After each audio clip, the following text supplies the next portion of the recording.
420 హామీల అమలులో కాంగ్రెస్ ప్రభుత్వం విఫలమైందని గజ్వేల్ నియోజకవర్గ బీఆర్ఎస్ ఇన్ఛార్జ్ వంటేరు ప్రతాప్ రెడ్డి అన్నారు. సిద్దిపేట జిల్లా గజ్వేల్ పట్టణంలో మహాత్మా గాంధీ వర్ధంతి సందర్భంగా ఆయన విగ్రహానికి పూలమాలలు వేసి నివాళులర్పించారు. అనంతరం హామీల అమలులో కాంగ్రెస్ ప్రభుత్వం విఫలమైందని ఎద్దేవా చేశారు. కాంగ్రెస్ ప్రభుత్వం ఏర్పడిన 420 రోజులు గడుస్తున్నా ఇప్పటి వరకు ఇచ్చిన 420 హామీలు అమలు చేయని కారణంగా గాంధీ వర్ధంతి సందర్భంగా ఆయన విగ్రహానికి నివాళులర్పించి వినతి పత్రం అందజేసినట్లుగా తెలిపారు. రాష్ట్ర వ్యాప్తంగా కూడా రైతాంగం టీఆర్ఎస్ పార్టీ శ్రేణులు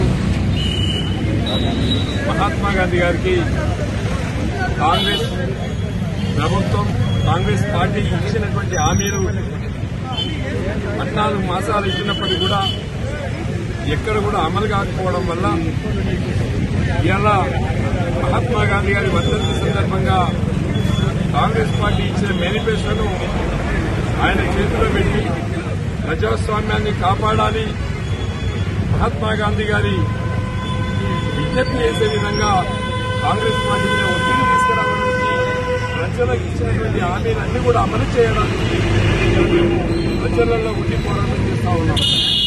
ముఖ్యంగా కాంగ్రెస్ పార్టీ అధికారంలోకి వచ్చాక 410 రైతు ఆత్మహత్యలు,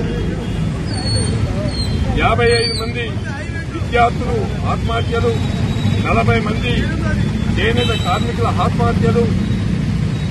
రాష్ట్రంలో ఎక్కడ చూసినా కూడా ఆత్మహత్యల పరంపర కొనసాగుతా ఉంది.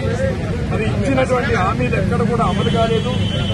డిసెంబర్ 9 అని చెప్పినటువంటి రుణమాఫీ 30% మాత్రమే అయింది. రుణమాఫీ కూడా ఎక్కడ కాక రైతులు బ్యాంకుల చుట్టూ తిరుగుతా ఉన్నారు. అదే కాకుండా ఇచ్చిన హామీలు మహిళా శక్తికి 2,500 అన్నారు, 4,000 పెన్షన్లు అన్నారు, 2 లక్షల రుణమాఫీ అన్నారు. ఇట్లా 420 హామీలు ఇచ్చి ఒక్క హామీ కూడా అమలు కాకపోగా మొన్ననే జనవరి సంక్రాంతి పండుగకి రైతు భరోసా వేస్తామని చెప్పిండ్రు, జనవరి 26 అని చెప్పిండ్రు, ఇప్పుడు మార్చి 31 అంటున్నారు.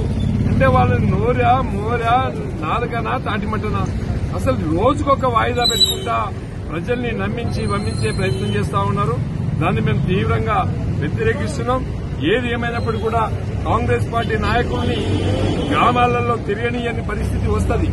ఎందుకంటే పెన్షన్ల పేరు మీద అప్లికేషన్లు, రేషన్ కార్డుల పేరు మీద అప్లికేషన్లు, రైతు బంధు పేరు మీద అప్లికేషన్లు, రకరకాల అప్లికేషన్లు తీసుకుని అప్లికేషన్ల పరంపర కొనసాగుతా ఉంది తెలంగాణ రాష్ట్రంలో. కాంగ్రెస్ పార్టీ మాత్రం ఎక్కడ కూడా అమలు చేయడం లేదు. ఇవాళ మీడియాను అడ్డం పెట్టుకుని మీడియా ముందు ప్రజలకు తప్పుడు సమాచారం ఇచ్చి, మోసపు సమాచారం ఇచ్చి, అబద్దాలు చెప్పి అప్పం గడిపే ప్రయత్నం చేస్తా ఉన్నారు.